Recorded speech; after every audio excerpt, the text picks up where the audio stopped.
This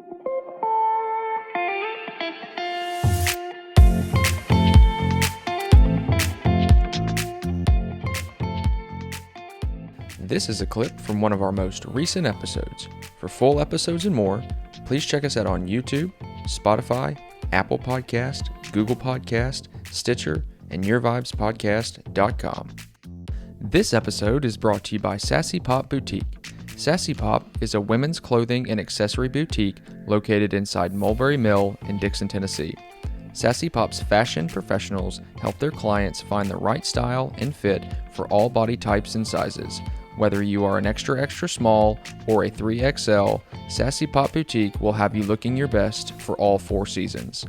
Check them out on Facebook at Sassy Pop Boutique and on Instagram at Sassy Pop Boutique Dixon, or browse their website for 24-hour shopping and shipping anywhere in the United States at sassypopboutique.com.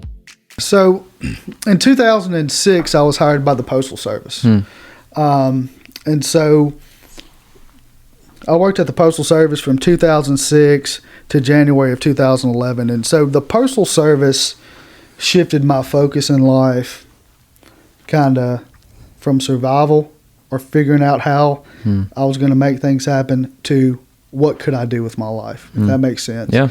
You know, it took a lot of that burden off of how I was going to survive or how I was going to pay bills or how, you know, all those type of things.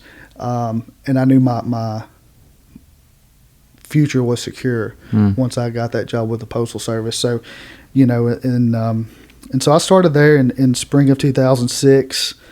And that's, you know, when I finished Austin P while I was working at the Postal Service. And then I worked a year full time. Well, I was working full time that entire time, but I spent a year just working. And then in spring of 2009, I decided to apply to law school. And it had been one of those things that had kind of been in my head.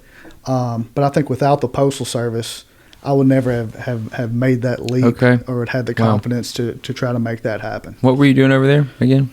With the Postal Service? Yeah. I delivered mail. I was a letter carrier in Nashville.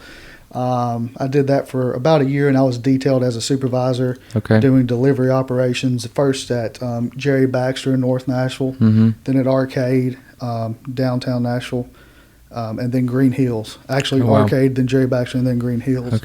And I worked at Green Hills until the time that I transferred to San Antonio after being accepted to law school. So you kind of got to start working in the governmental systems and started kind of learning your way that way and realizing that there's, you know, a career path out there that, you know, may interest you down the road. Absolutely. Cool. So you go off to law school, and what was that like? You know, I mean, you see all the movies and everything of, you know, the court scenes and all that as well too. So were you kind of keeping that in the back of your mind too? You know, that's going to be me one day kind of thing, or?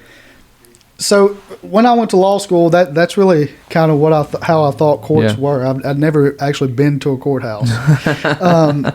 And so I went to law school. I was still working at the Postal Service at that time. And so the first year and a half, I worked full-time at the Postal Service and went to law school at night. So my day would start about 5:30 or 6 o'clock. I'd work an 8-hour shift. I'd spend 3 or 4 hours studying in the afternoon, go to class for 3 hours at night, sleep about 6 hours, and do it all over again. Wow. And so, that's a grind. So I did that for the first year and a half. And then I resigned from the Postal Service to finish law school full time. But and that was a challenge. You know, that was one of those decisions in life where I took the security that I had gotten by getting that job, and you just have to make that leap of faith. That look, I know I'm making the right decision. I know this is what I need to do with my life. And lay it all on the line, and you make it happen. Yeah. And so I did that, and once I wasn't working, or once I stopped working, I spent a lot of time at the courthouse. San Antonio is a big city. I went to St. Mary's University in San Antonio, Texas. Okay. It's a big city, and so there are jury trials almost every day. So I would just get up and go to the courthouse in the mornings. And I would just ask around who was going to have a trial, or I would wait outside what they call the central jury room and watch them when they take a panel to a courtroom, and just watch. And I watched dozens and dozens of trials in San Antonio. Wow. Then I interned at the DA's office in San Antonio, and I did that for 4 or 5 months in 2011. That's when I made my mind up that probably what the majority of what I do would be criminal law. Okay. Would you just see some cases that, maybe really touched your heart or piqued your interest the most? I did. I saw some cases and I felt like it was the place to make the biggest impact. And so at that point I decided I wanted to be a prosecutor. So I interned at the DA's office in Bexar County in San Antonio. And then I came back to Tennessee that summer and interned at our district attorney's office. Who was the DA at that point? At that point, Dan Alsbrooks was the DA. Okay. And my supervisors and an intern were Ray Crouch, who's now our DA, and Kenneth Atkins, who was the DA before Dan Alsbrooks. And so I had I had 2 great supervisors that taught me a lot. It was just a very short period of time, about 3 months, but I learned a tremendous amount during that time.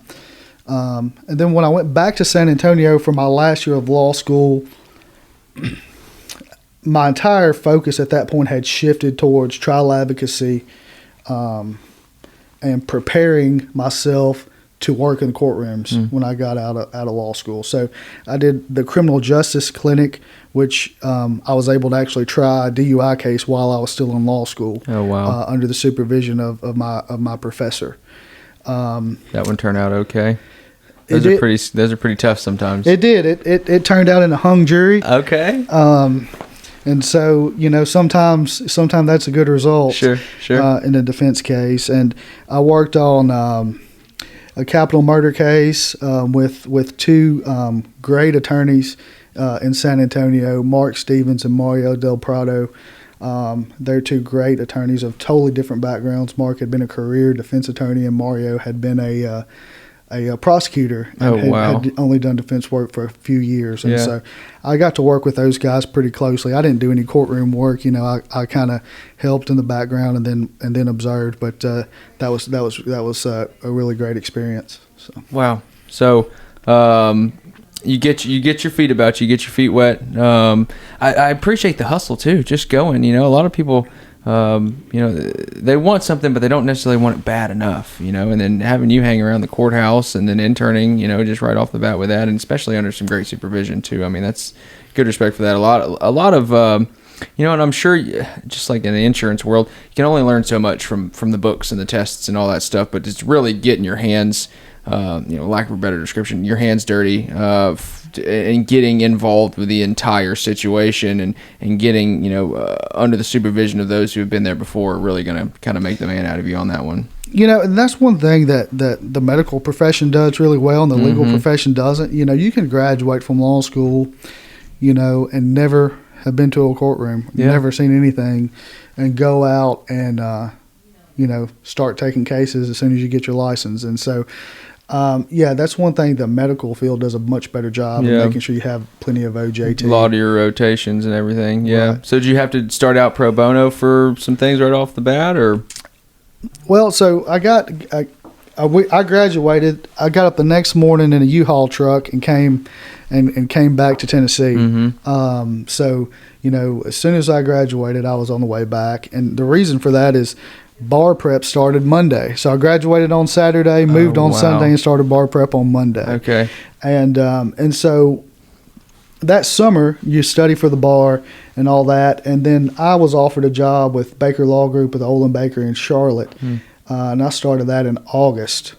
And so for the first 3 months, I was what I call a learner's permit. I had to be supervised by an attorney. I didn't have a license, and so I had to be supervised. And so, but I did kind of what I had done at the DA's office. I went to General Sessions Court, would work up cases there. Mr. Baker would supervise me, make sure I didn't do anything wrong.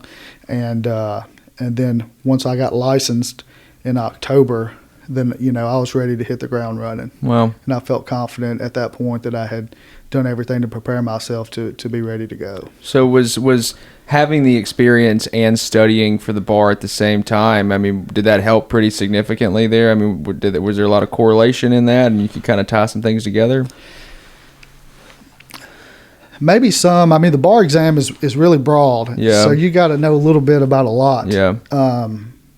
And so it's really broad. But what it tests are your analytical skills to make sure that you're able to look at a problem, identify the issue, frame a solution, and then work through it. Okay. So that's what it's designed for, is to look at your analytical skills. Okay. And that's really what law school is designed to do. They teach with the Socratic method. It's very different. They don't teach you kind of what to do in a situation. They train your thinking of how to work through those problems on your own. So. Okay.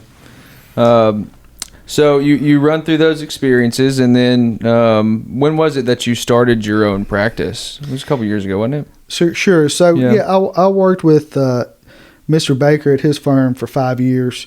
And then I started my practice in October of 2017. There was a few things that spurred that, but part of it was, feeling I was ready to control my own practice and my own decision making. And then the second thing was Mr. Mitch Dugan wanted to sell his building. And so I remember going downtown and standing on South Main Street and looking around, and I said, well, Dan Smith owns his building, and Victor Lugo owns his building, and I said, so I felt like with those buildings being owner occupied, that South Main Street was on the way up.